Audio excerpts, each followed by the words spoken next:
Yo, what's up, what's up? I've been in here doing, well, I ain't in nowhere. I'm in the whip, man. Washington, D.C., you know what it is. Free the real D.C. blacks, man. D.C. or nothing. Northeast D.C. That's how we living, man, in the city.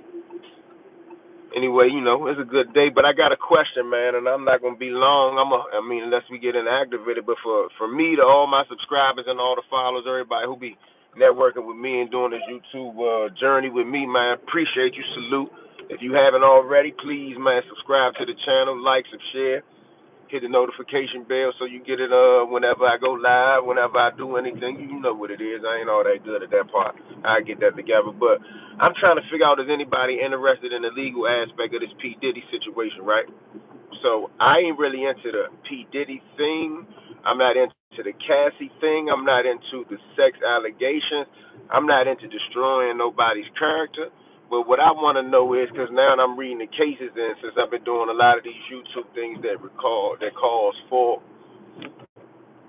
documentation, where we from, when they say documentation be conversation. So I'm gonna go look up the Diddy indictment, but I want to know if anybody's in the legal aspects of it. This is what I think so far. I'm not interested in what they're charging them with. I'm interested in how they're exercising the law. So for those who don't know, it's not a state case, it's a federal case. This ain't nothing like what Slim Thug is going through in Georgia. That's a state case that involves regular traditional RICO acts, crime, guns, drugs, murder. This P. Diddy thing is based all on, in my opinion, witnesses' testimony. And it stems from jealousy, because I think many super affluent and wealthy people,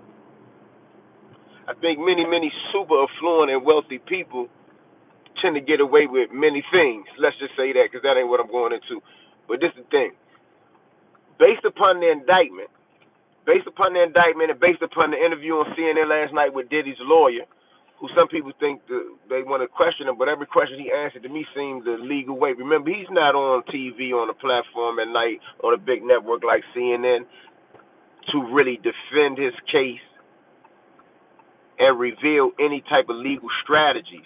What he's doing when he was on CNN, he's appealing to the court of public opinion to say, everyone, this is BS. If Diddy was that dangerous, he would have left the country. When they stopped him, he came back to New York. He was here. He was trying to surrender. There was no reason for you had to run and lock him up like he's a flight risk.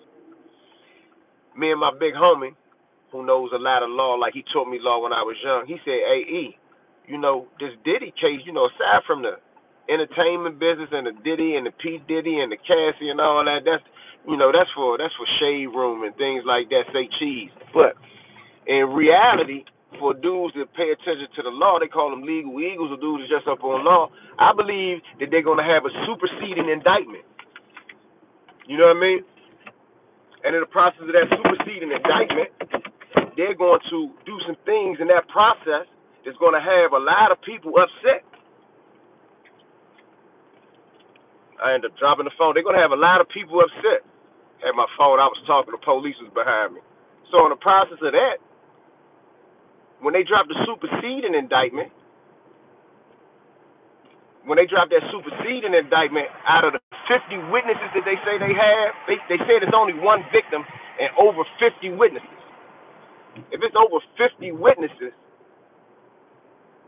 we gonna have to see, because they're gonna have to drop a discovery that's gonna be out of this world. So the lawyer said he knew that the indictment was forthcoming, because remember, this is a sealed indictment. This not no what's the word?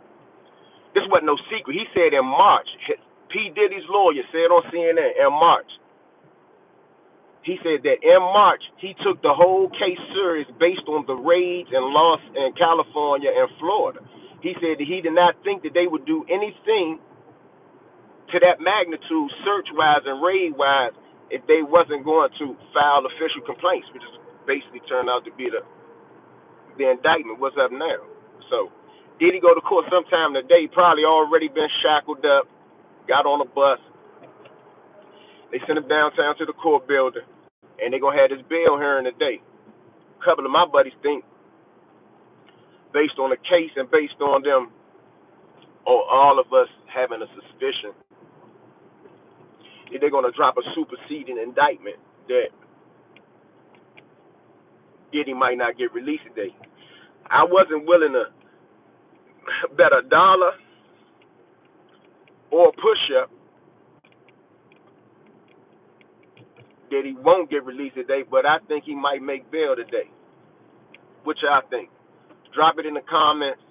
Give me some comments on, do you even want me to get the indictment and break down the legal aspect of it? Because remember, he got a racketeering case, and he not a drug dealer, drug gang member, drug gang leader.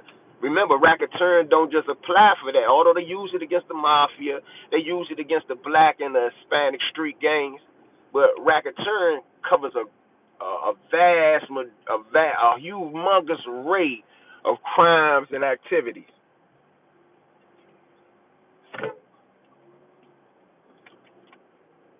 So I'm interested in it. Like I said, if I get into it and, people seem to be interested and y'all drop enough comments that seem like legal comments, I'm going to go and get it. But I'm going to read the indictment myself just because I had a legal discussion with a dude that I respect his legal opinion.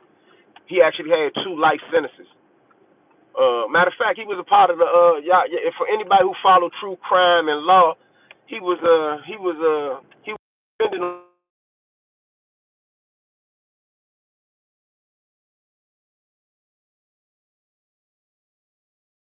Let me know in the comments what's up with that. If you with it, then I'm gonna get into it. I'm gonna check the comments out after I had this little lunch meeting. Free to real.